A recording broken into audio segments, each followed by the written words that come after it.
শাহাদাতান, এই কথার সাক্ষী দেওয়া, আশহাদু আল্লা ইলাহা ইল্লাল্লাহ ওয়া আশহাদু আন্না মুহাম্মাদান আবদুহু ওয়া রাসূলুহু। আল্লাহ তাবারাক ওয়া তাআলা ছাড়া কেউ ইবাদতের যোগ্য নয়, মুহাম্মদ সাল্লাল্লাহু আলাইহি ওয়াসাল্লাম আল্লাহ তাবারাক ওয়া তাআলার প্রিয় রাসূল এবং তার বান্দা। তো বিরাদর ইসলাম, যেই ব্যক্তি আল্লাহকে এক বিশ্বাস করে নিল, নবী পাক সাল্লাল্লাহু আলাইহি ওয়াসাল্লামকে আল্লাহর নবী মেনে নিল, সেই ব্যক্তি কি মুসলমান হয়ে যাবে? জি না। আল্লাহ পাককে আল্লাহর মতন যারা মানবে আর নবী আলাইহিস সালামকে নবীর মতো যারা মানবে তারাই হবে মুসলমান। অর্থাৎ যে ব্যক্তির আল্লাহ পাকের ব্যাপারে আকীদা ঠিক হবে, নবী পাক সাল্লাল্লাহু আলাইহি ওয়াসাল্লামের ব্যাপারে আকীদা ঠিক হবে, সেই ব্যক্তি মুসলমান হবে। আর কালেমা পাঠ করার পর আল্লাহর ব্যাপারে আকীদা খারাপ, নবী মুস্তাফার ব্যাপারে আকীদা খারাপ, তো সর্বপ্রথম আপনাকে একটি কথা বলে দিই, যদি কোনো ব্যক্তি মুসলমান হওয়ার পর, পাঁচ ওয়াক্তের নামাজি হওয়ার পর, হাজি হওয়ার পর, মুত্তাকি হওয়ার পর, মুফতি মুহাদ্দিস হওয়ার পর যদি চুল পরিমাণে আল্লাহ বা তার নবীর বেয়াদবি করে, তাহলে সেই ব্যক্তি মুসলমান থাকবে না, ইসলাম থেকে বেরিয়ে যাবে। এর জ্বলন্ত উদাহরণ আল্লাহ তাবারাক ওয়া তাআলা পবিত্র কালামুল্লাহ থেকে বর্ণনা করেছেন কোরআন পাকে। আল্লাহ পাক পরওয়ারদিগারে আলম আদম আলাইহিস সালাতু ওয়াস সালামকে সৃষ্টি করলেন, তিনার দেহের মধ্যে আত্মা ভরলেন, সমস্ত মালায়েকাকে অর্থাৎ ফেরেশতাকে একত্রিত করে আল্লাহ পাক ইরশাদ করলেন, উসজুদু লি আদম, তোমরা আদমকে সিজদা করো। ফাসাজাদু, সবাই সিজদা করলো, ইল্লা ইবলিস, কিন্তু ইবলিস সিজদা করলো না। জিবরিল আমিন সিজদা করলেন, মিকাইল সিজদা করলেন, হযরত ইসরাফিল সিজদা করলেন, যত আল্লাহর ফেরেশতা রয়েছেন সবাই সিজদাতে পড়ে গেল, কিন্তু ইবলিস সিজদা করলো না।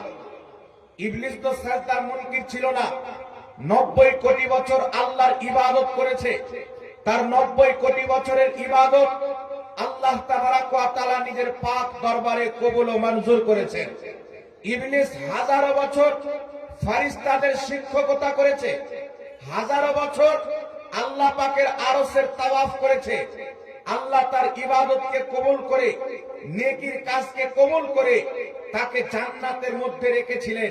যখন আদমকে সিজদা করলো না, আল্লাহ রাব্বুল আলামিন জিজ্ঞাসা করলেন, এই ইবলিস কোন জিনিস তোমাকে সিজদা করতে বাধা দিল?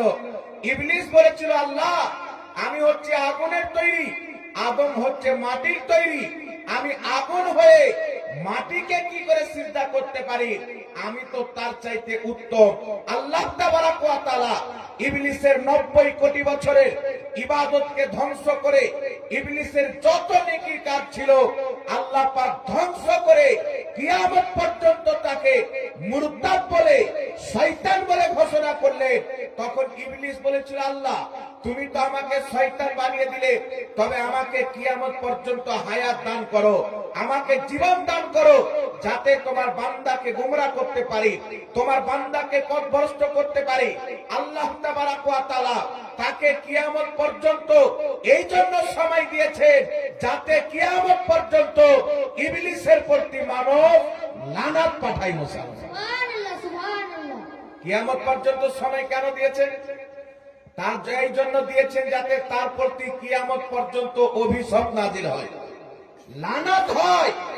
এই জন্য আল্লাহ পাক তাকে কিয়ামত পর্যন্ত হায়াত দিয়েছে। পৃথিবীর মুসলমান, এখান থেকে আমরা কি বুঝতে পারলাম? ইবলিসের 90 কোটি বছরের ইবাদত প্রত্যেকটা কবুল ছিল, মঞ্জুর ছিল। বিদ্যা কত ছিল?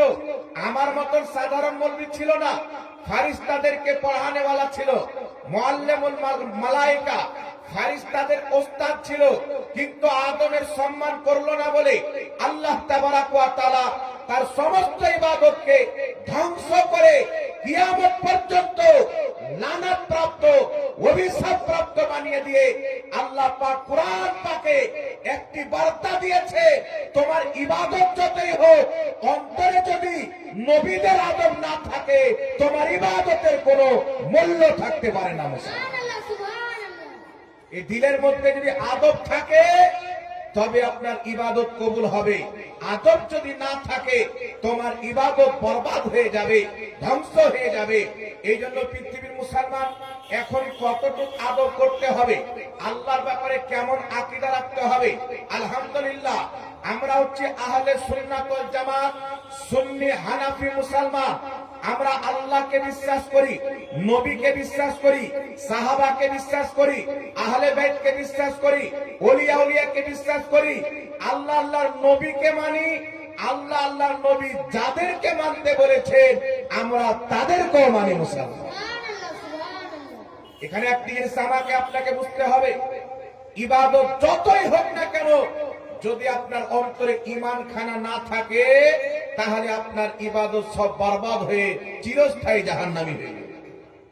এই জন্য ইমাম কাজী আয়াজ রাহমাতুল্লাহ আলাইহি, বিশ্ববিখ্যাত মুহাদ্দিস, লক্ষ লক্ষ হাদিসের হাফিজ, তিনি নিজের কিতাব আশ-শিফার মধ্যে লিখতেছেন, যদি কোন ব্যক্তি নবী পাক সাল্লাল্লাহু আলাইহি সাল্লামের চুল মুবারককে চুলওয়া বলে আখ্যায়িত করে, নবী পাক সাল্লাল্লাহু আলাইহি সাল্লামের পবিত্র জুতা মুবারককে জুতুয়া বলে আখ্যায়িত করে, নবীর চুলের অপমান করে, নবীর জুতোর অপমান করে, সেই ব্যক্তি মুসলমান থাকতে পারে না।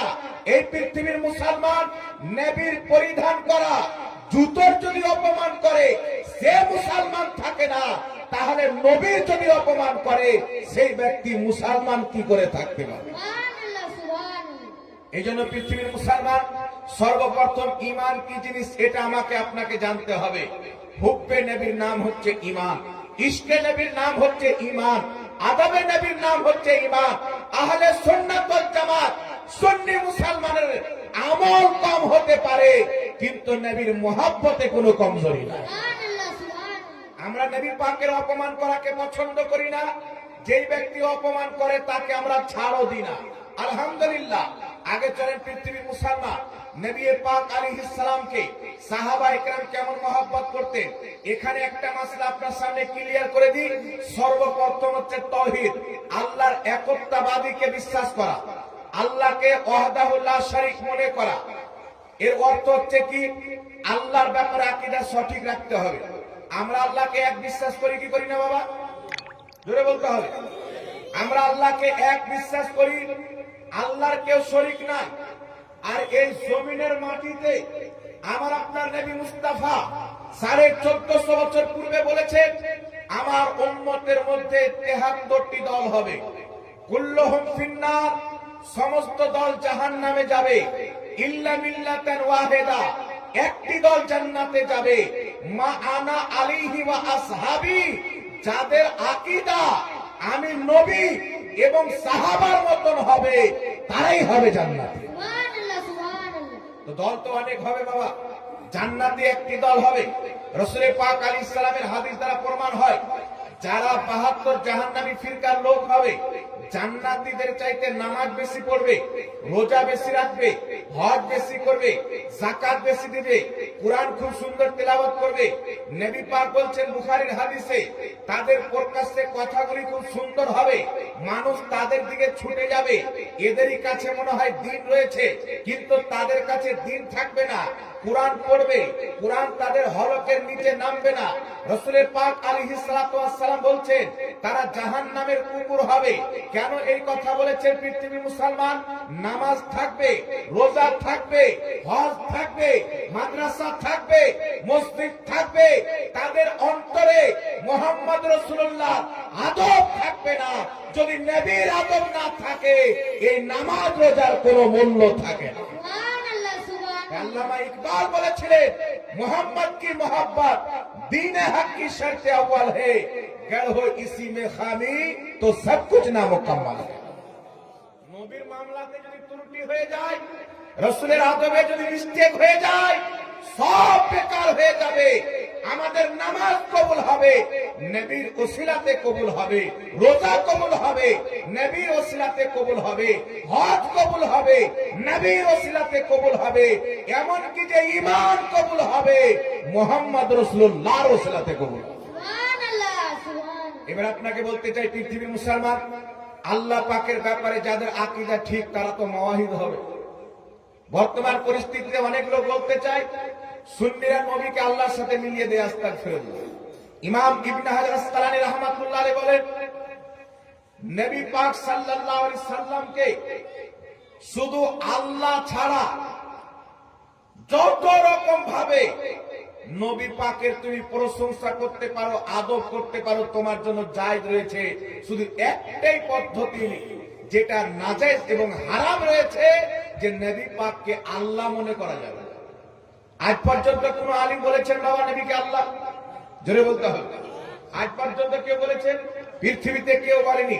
এইগুলো সব মিথ্যা অপপ্রচার করে আহলে সুন্নাত ওয়াল জামাতের বিরুদ্ধে ষড়যন্ত্র করার জন্য, মানুষকে গুমরাহ করার জন্য, পথভ্রষ্ট করার জন্য। এখন আপনাকে বলি, পৃথিবীর মুসলমান, এই জমিনের মাটিতে বর্তমান কয়েকটি ফিরকা দেখতে পাওয়া যায়। তারা নিজেকে দাবি করে আমরাই সহিহ আকীদার লোক, আমরাই সহিহ আকীদার লোক। খোদার ইজ্জতের কসম খেয়ে বলি, আহলে সুন্নাত ওয়াল জামাত সুন্নিদের সামনে শুধু একবার নয়, একাধিকবার মুনাজারা হয়েছে। সারা পৃথিবীতে যেখানে মুনাজারা হয়েছে সুন্নিরা প্রমাণ করেছে যদি মুসলমান কেউ থাকে তো সুন্নি হানাফিরাই আছে। জি, এই জন্য পৃথিবীর মুসলমান, আমাদের আল্লাহর ব্যাপারও আকীদা ঠিক, নবীর ব্যাপারও আকীদা ঠিক। এখন বলেন পৃথিবীর মুসলমান, আমরা আহলে সুন্নাত ওয়াল জামাত বিশ্বাস করি আল্লাহ পাক পরওয়ারদিগারে আলামের মিথ্যা আল্লাহর কুদরতের অন্তর্ভুক্ত নয়। আল্লাহ কি মিথ্যা বলতে পারে? কথা বলতে হবে। আল্লাহ কি বাচ্চা জন্ম দিতে পারে? আল্লাহ কি মিথ্যা বলতে পারে? কিন্তু পৃথিবীর মুসলমান, দেওবন্দি এবং আহলে হাদিস, এই দুই গ্রুপের কিতাবের মধ্যে লেখা আছে আল্লাহ তাআলা ঝুট বল सकता है। আল্লাহ পাক মিথ্যা বলতে পারে, তাদের কিতাবের মধ্যে লেখা আছে। ইসমাইল দেহলভী নিজের কিতাব এক রোজার 13 পৃষ্ঠার মধ্যে লিখেছে আল্লাহ পাক মিথ্যা বলতে পারে। আর তাদের আহলে হাদিসের ইমাম সানাউল্লাহ মিসরি শামে তাওহীদ কিতাবের মধ্যে লিখেছে আল্লাহ তাআলা মিথ্যা বলতে পারে। আর আমাদের আকীদা হচ্ছে আমার আল্লাহ মিথ্যা বলা থেকে পাক, আমার আল্লাহ ওয়াদা খেলাফি করা থেকে পাক, আমার আল্লাহ জুলুম করা থেকে পাক। এখন আপনাকে বলতে চাই পৃথিবীর মুসলমান, যাদের নিকটে খোদা মিথ্যা বলতে পারে তাদের তাওহীদ বেশি বিশুদ্ধ, না যাদের নিকটে আল্লাহ মিথ্যা থেকে পাক তাদের তাওহীদ বেশি পরিশুদ্ধ হবে? কথা বলতে হবে। ওয়াহাবীদের আকীদা হচ্ছে আল্লাহ মিথ্যা বলতে পারে, আমাদের আকীদা হচ্ছে আল্লাহর জন্য মিথ্যা বলা অসম্ভব। বলবেন অসম্ভব, এটা আমাদের বানানো আকীদা নয়। ইমাম তাহাবী রাহমাতুল্লাহ আলাইহি আকীদাতুত তাহাবী কিতাবের মধ্যে লিখেছে, ইমাম রাজি রাহমাতুল্লাহ আলাইহি তাফসীরে কবিরের মধ্যে লিখেছে, আরো হাজারো কিতাবের মধ্যে লেখা আছে, যদি কোনো ব্যক্তি এই আকীদা বিশ্বাস করে যে আল্লাহ পাক মিথ্যা বলতে পারে তাহলে সেই ব্যক্তি মুসলমান থাকে না। এটাই তো আমাদের দ্বন্দ্ব বাবা।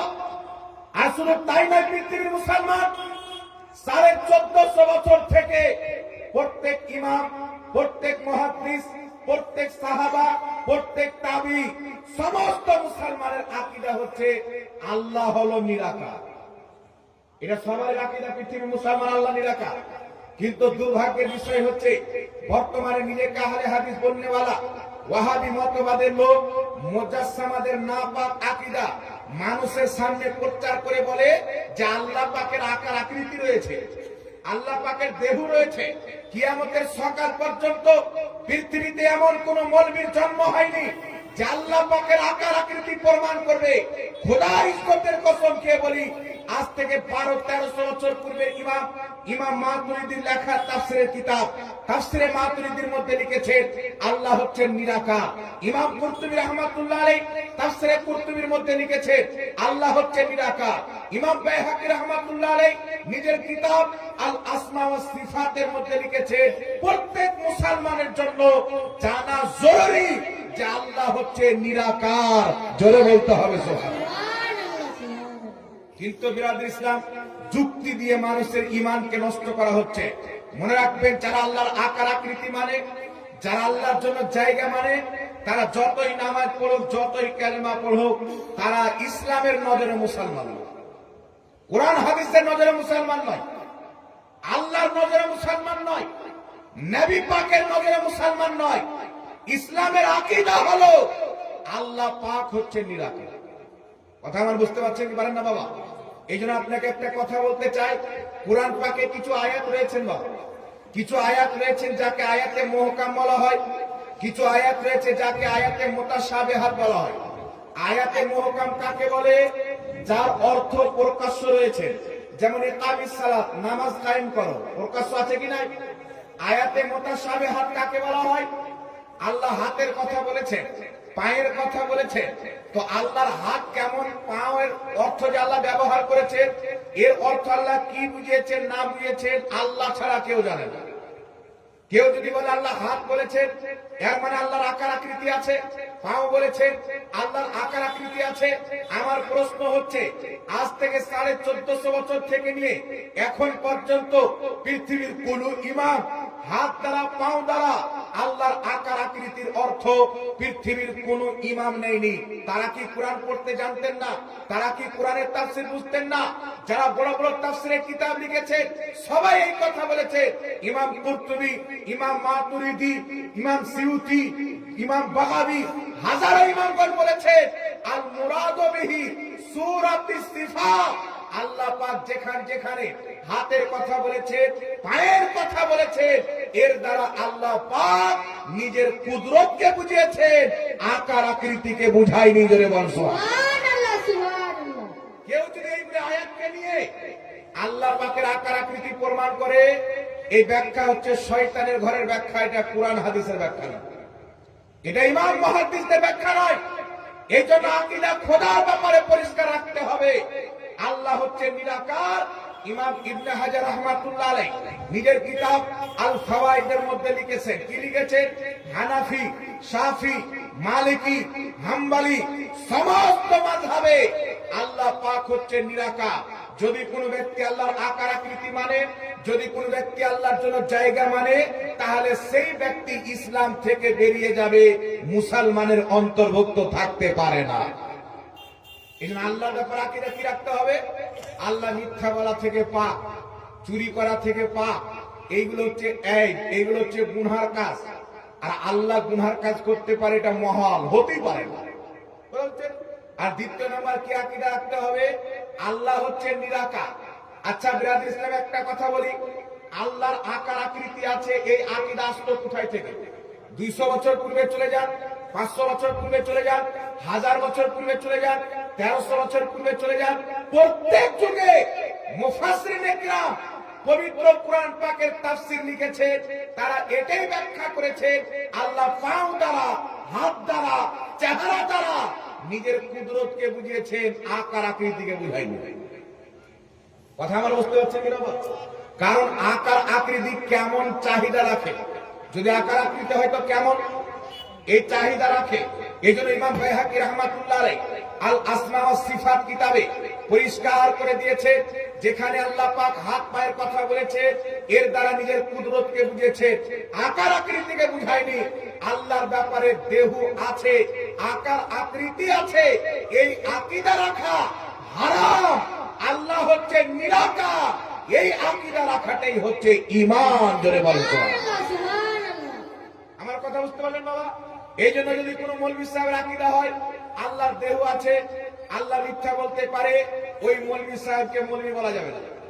ওর পিছে নামাজ পড়ার চাইতে চুরি করাতে কম গুনাহ হবে, ওর পিছে নামাজ পড়লে বেশি গুনাহ হবে। কোন বেঈমানের পিছে নামাজ হবে না। যার আকীদা আল্লাহর ব্যাপারে খারাপ, তার পিছনে মুসলমানদের নামাজ হতে পারে। আরে বাবা, উজু যদি না থাকে ওর পিছে নামাজ হবে না, তো ঈমান যদি না থাকে ওর পিছে কি করে হবে? তাহলে কি বুঝতে পারলেন পৃথিবীর মুসলমান? আহলে সুন্নাত ওয়াল জামাত সুন্নিদের আল্লাহর ব্যাপারে ওটাই আকীদা যেটা 500 বছর পূর্বের ইমামদের আকীদা ছিল, 1000 বছর পূর্বের ইমামদের আকীদা ছিল, 1300 বছর পূর্বের ইমামদের আকীদা ছিল।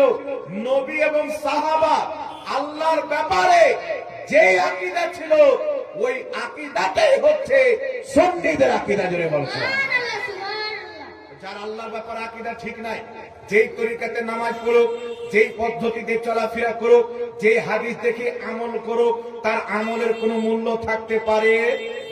কথা বলতে হবে। ইবলিসের 90 কোটি বছরের ইবাদত ধ্বংস হয়ে গেল নবীর ব্যাপারে আকীদা খারাপ হওয়ার কারণে। আল্লাহর ব্যাপারে যদি আকীদা খারাপ হয়ে যায় বাবা, সব তো বেকার। দ্বিতীয় নম্বরে চলে আসেন বিরাদি